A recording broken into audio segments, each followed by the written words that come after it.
Hello, Spin Snaker here with another figure review. This morning, as it's quite early in the morning still, we have got playing on your YouTube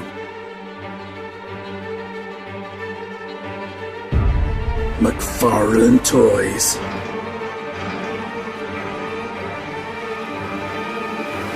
The Walking Dead TV series.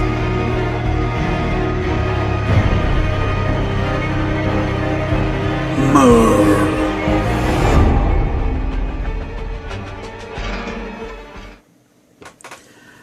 Today we have the infamous character himself, Merle Dixon, baby.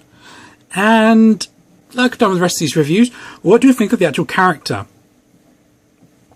I think the character itself is actually, I don't want to say pretty cool, because it's a very stereotypical redneck character. Very racist, very kind of has to be in everyone's face kind of attitude. Not my personal kind of favourite attitude for people, but I feel it works really well for this character. Those qualities which I normally dislike in people, I quite enjoy to see so exaggerated in this character. That's probably the best way to say that, yes. I don't mean that in an offensive term at all, so please apologise if anyone has taken that offensively. But, you know, he is what he is. And totally stoked that they got Michael Rooker to play him. Big fan of his work.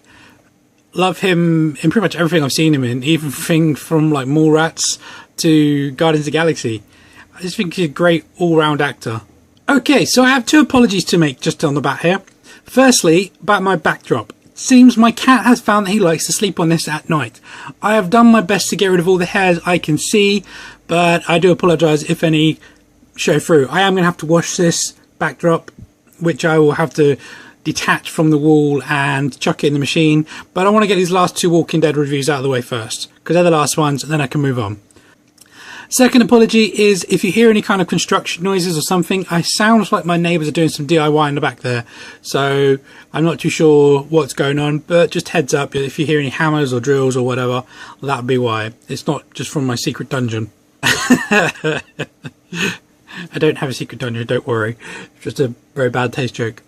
Anyway, sidetracking aside, see what I did there? Onto this bad boy. And let's face it, he is a bad boy. What do we think of this figure? It's really cool. I'm trying to think of the gripes I have of it. I kind of really have like one gripe. And yeah, apart from that, I think it's a really decent figure. He comes with a total of 2 accessories. He has the machine gun, the M4 carbine. And then if I just kind of lift that up, you see there we have the pistol. So let's have a closer look at them. Okay, for his rifle, as you can see, it is the M4 carbine. It's well painted, simple black with a nice dry brush of silver throughout the whole thing. It's really well painted. It's exactly the same as Maggie's. Couldn't think what her name was there. And yeah, it's a nice gun to have. I think the strap is very useful for Merle due to him only having the left hand available to use. And then we have his pistol. It is a Colt 1911 pistol. One of my favourite pistols of all time. Really do love this lovely pistol. It's a very infamous pistol, and it's also one that has been used forever. It seems to stem back all the way to the World War. I want to say 2. I don't know. But yeah, but this pistol is actually really well sculpted for its scale. Has some nice detail, some nice accurate detail as well, because that is actually the safety there. The paint apps on it are also really well done. The brown on the handle is very nice. It's pretty tidy as well actually for its size. I can't really see any mistakes. And the silver throughout, it's kind of got like a dirty gunmetal colour going throughout it. Very, very nice, very well done. And then onto the figure. What do we think? Do you think this looks like Michael Rooker? I don't think it's terrible, to be honest. I feel maybe not exact, but I think it's pretty damn good. It's got a nice likeness throughout, so that's pretty cool. As you can see from the rest of the outfit, he sports this kind of like open jacket thing with rolled up sleeves. And it is a separate piece, but I feel it's too thick to be removable. A nice dirty undershirt. It's weird, look at his shirt there, it's kind of like they cut it off just where the jacket stops. But it doesn't quite go there, so it doesn't look quite right. On the back we have all kinds of like things hanging down from. I don't know if these are supposed to be knives or what. And there's this big old ammo pouch here with some other things poking out of it. Trousers look pretty decent. His boots look very good. Nice paints throughout them. There is some different paints on these, but it's very hard to see them. It's kind of just a bit of like a light. You see just there on the ruffles, like a bit of a light brush on the shading. And then of course you've got his infamous arm. We'll just say that. I'm not going to give any spoilers away as to what or why or anything like that. Okay, size comparison.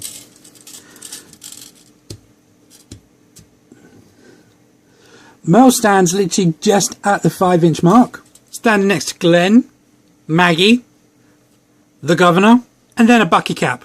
As I've said in all of my reviews of these characters, is that they are not in the 6-inch scale, nor in the 3 3/4 scale. They're in a kind of 4 to 5-inch scale of their own.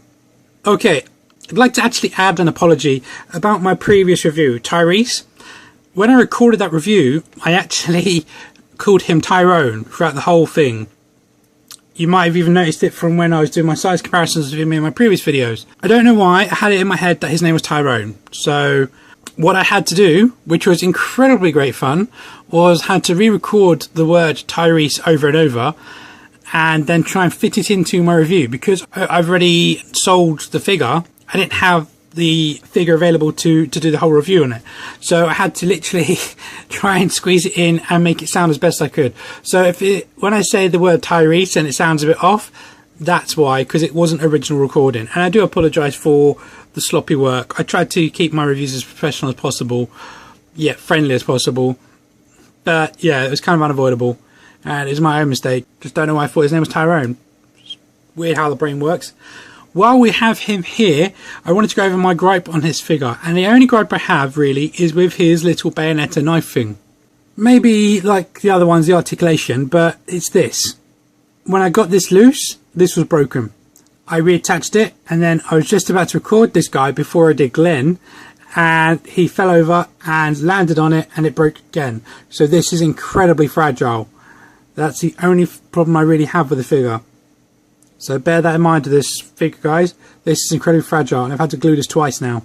Also, while we have him here, let's have a look at how he holds his weapons.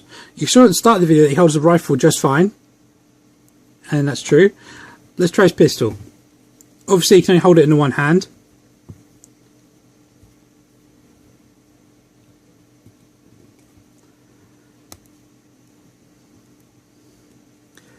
Yep, holds that just fine, and it looks actually quite natural as well.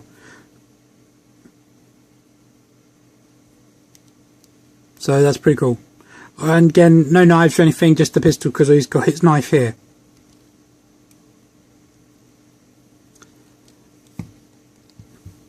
And as you saw also, it just fits in here just like that, and it's absolutely fine. Very ingenious use of his, let's say, disability in a zombie apocalypse. What I think is interesting is if you actually look at the size of these compared, you can quite clearly see there's enough room for his hand to be in there, even on the figure. They could have amended that and brought it up to like about there, because obviously, you know, Michael Rooker's not going to cut his hand off for the show, so his hand is obviously still in there. But it's cool that they've done that. I dig that. I think that's actually very, very cool how they've done that. And it's nice they've kept it very accurate to the actual show.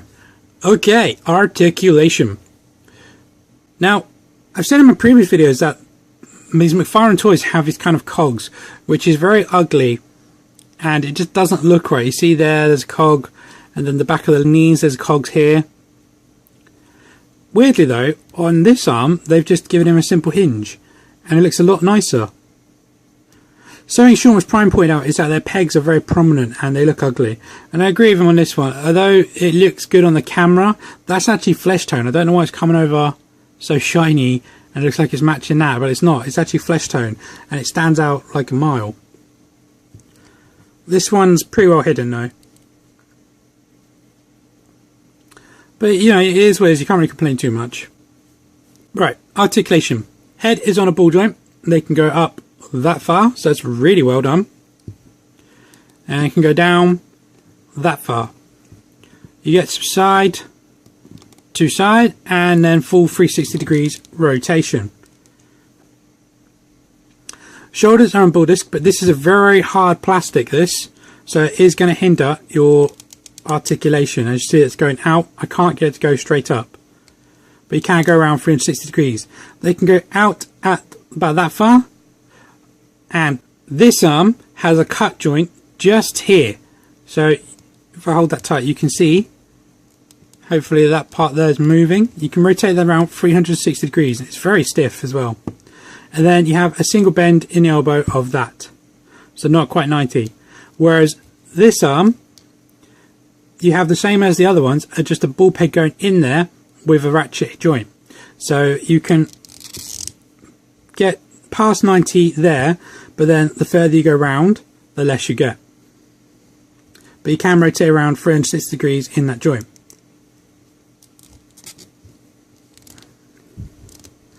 Slight rotation in the waist, not much. Then has those weird peg joints where there's a peg going into the upper thigh and into the hip. So he can do a Spartan of that. And then a split of that. That looks quite funny, doesn't it? You can also rotate on these joints 360 degrees.